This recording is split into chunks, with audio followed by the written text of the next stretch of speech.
Hello everyone and welcome. I'm excited to kick off our presentation today. We'll be exploring Mega Goal 1.2, Unit 11, titled, If It Hadn't Happened, focusing on reading skills. In this session, we'll look at some interesting stories and learn how different events could have changed outcomes. We'll also practice understanding cause and effect in texts. So, let's get started and dive into this fascinating unit together. Let's take a closer look at how artificial intelligence is becoming more integrated into our daily media consumption. You can find AI-powered content across various platforms like podcast shows, radio shows, and TV shows. This means that whether you're listening to a podcast, tuning into a radio broadcast, or watching a TV program, there's a good chance AI is playing a role behind the scenes. Additionally, AI isn't limited to just traditional media. It's also available online, making it even more accessible. You might not always realize it, but AI is helping curate content, personalize recommendations, and even generate some of the advice columns you see on various websites. This widespread presence of AI in different media formats highlights its importance and influence in how we access information and entertainment today. It's a crucial part of understanding the broader digital landscape and how technology is shaping our experiences. Let's take a look at how people used to seek advice in the past. Before the rise of online platforms, magazines and newspapers were the primary sources for advice columns. People would write in with their personal problems, and these publications would publish their questions along with expert or sometimes anonymous responses. It was a way for individuals to reach out and find guidance, even if they didn't have direct access to a counselor or a trusted friend. This method highlights the importance of media as a bridge between those seeking help and the solutions they needed. It also ties into the broader theme of how communication channels evolve over time, shaping the way we connect and support each other. Today, I want to talk about some of the many roles women often take on in our society. You see, cosmetics or makeup is just one example. It's not just about appearance, but also about self-expression and confidence. Then, there are jobs. Women contribute to the workforce in countless ways, from professional careers to entrepreneurial ventures. Cooking is another vital aspect, traditionally seen as a nurturing act, but also a skill that connects families and cultures. Psychology comes into play as well. Women often serve as caregivers and emotional anchors within their communities and families. Raising children is a significant responsibility that shapes future generations, requiring patience, love, and dedication. Household management might seem simple, but it encompasses a wide range of skills, from budgeting to organizing daily life. And of course, women's health is central to overall well-being, and advocating for it is essential. All these points highlight how multifaceted women's roles are, and they connect to our overall theme of recognizing and valuing women's diverse contributions across different areas of life. So let's talk about the real purpose of advice columns. Many people assume that their main goal is to give solid, practical advice to those seeking help. But actually, that's not quite the case. The main purpose of these columns is to entertain us. They're designed to engage readers, to keep us hooked with interesting stories and witty responses. It's less about providing perfect solutions and more about creating a compelling, relatable experience. This ties into the overall theme of how media shapes our perceptions, sometimes by entertaining us more than by offering real guidance. So, next time you read an advice column, remember, its primary role is to entertain and engage us, not necessarily to solve every problem perfectly. Let's take a closer look at this slide titled Scanning. Here, we see a few interesting images, Mario and a limo driver, which might seem unrelated at first, but they tie into our overall theme of communication and interpreting messages. Next, we notice the number 2. This could refer to the number of images, or perhaps something else we'll explore further. Then, there's a reference to Mario's advice column, a reminder of how characters like Mario are used in storytelling to convey messages or advice in a relatable way. Now, let's consider the questions on the slide. What do the pictures show? Well, they depict Mario with a limo driver, perhaps suggesting a scenario or a story that involves travel or a special occasion. How many letters are there? This might relate to the number of letters in a word or a phrase we're analyzing, emphasizing the importance of details in communication. Finally, the title Mario's advice column ties everything together. It's about giving guidance or insights, often through visual storytelling or written messages. Overall, this slide reminds us to pay attention to visual clues and details. They're essential for understanding the full message, especially when interpreting images or stories in our presentations. Now let's move on to slide 7, which is all about skimming.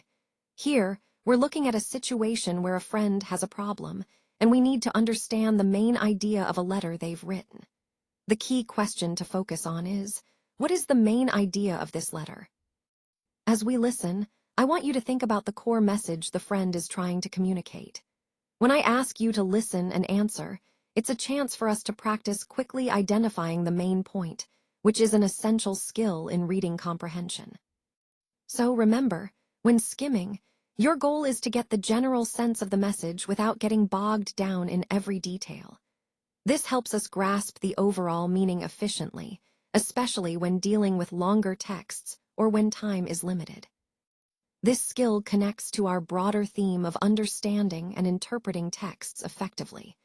By focusing on the main idea, we can better comprehend the purpose of a letter or any written piece. Now, let's listen carefully and see if we can identify the main idea of this particular letter. So, what does the writer wish he hadn't done? Well, he wishes he hadn't asked for money in public. Asking for money in front of others can be quite embarrassing, and that's exactly what happened here. He was put on the spot, and it made him feel uncomfortable. Now, why was the writer's friend angry? The reason is that the writer lent his friend some money, and perhaps things didn't go as planned afterward. Lending money can sometimes create tension, especially if repayment isn't clear or timely. And what about 2 weeks ago at the mall? Well, something significant happened there related to this situation. It's probably connected to the money lending or the argument that might have arisen. This story highlights the importance of handling money matters privately and clearly to avoid misunderstandings or embarrassment. It connects to the overall theme of managing relationships and communication carefully, especially around sensitive issues like money. So let's take a closer look at this slide titled, A Missing Watch. What do you think the main idea of this letter might be? Well, at its core, it's about a lost or possibly stolen watch, but beyond that, it's really about exploring the deeper message or purpose behind the letter. Is it a straightforward report of a missing item, or does it reveal something more about the writer's feelings or situation?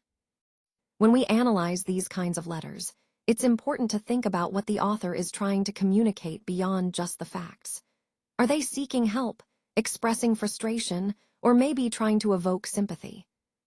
This slide connects to our overall theme of understanding communication, how people convey not just information, but emotion and intent through their words. So, as we go through this, keep in mind how the main idea shapes the tone and purpose of the letter, and what it tells us about the writer's perspective. So, he believes that he should have sold the watch and used that money to either buy his own limo or even start his own business. It's interesting to think about what the limo driver himself would have done in that situation. Well, the driver chose to return the watch to the passenger, which shows a strong sense of honesty and integrity. But what did he actually find? Turns out, he discovered a gold and diamond pocket watch. This discovery highlights how sometimes what seems like a small act, returning a lost item, can lead to uncovering something truly valuable.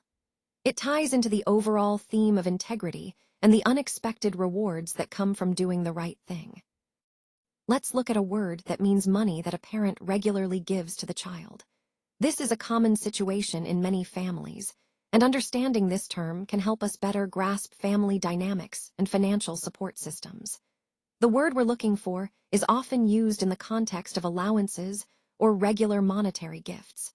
It's a simple but important concept because it highlights the ongoing support that parents can provide to their children.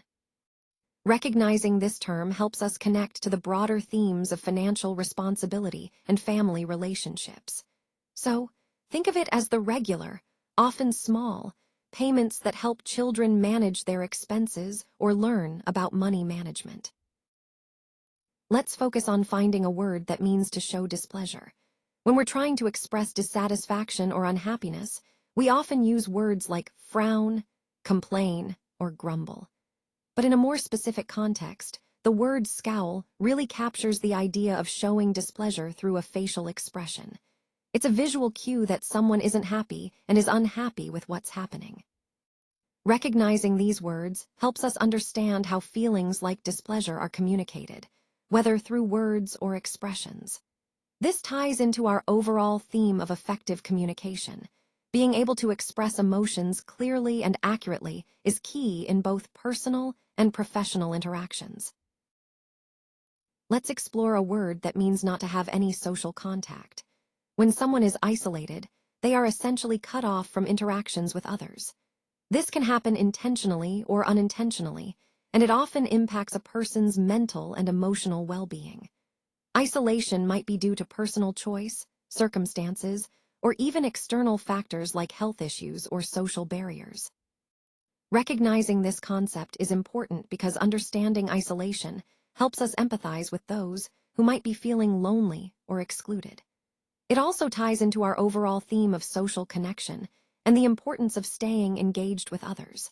So, the key idea here is that isolation refers to a state where someone has no social contact, which can have serious effects on their overall health and happiness. All right, let's take a moment to think about a word that describes feeling very shocked and upset. This is an emotional state that many of us might experience at some point, especially when something unexpected or upsetting happens. The word we're looking for captures that intense feeling of being overwhelmed by strong emotions. Remember, understanding and recognizing these feelings is important, especially as we discuss how people respond to difficult situations. So, keep this idea in mind as we continue exploring the broader theme of emotional reactions and their impact. Let's take a moment to find a word that means thankful. When we want to express that we appreciate or admire someone or something, we often use words like praise or grateful. These words help us show our gratitude and acknowledge the kindness or effort of others. Remember, being thankful is about recognizing the good around us and expressing our appreciation. This ties into the overall theme of building positive relationships and fostering a supportive environment.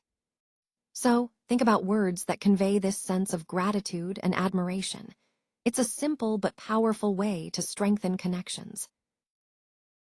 Let's focus on the second letter in each word and see what we can learn.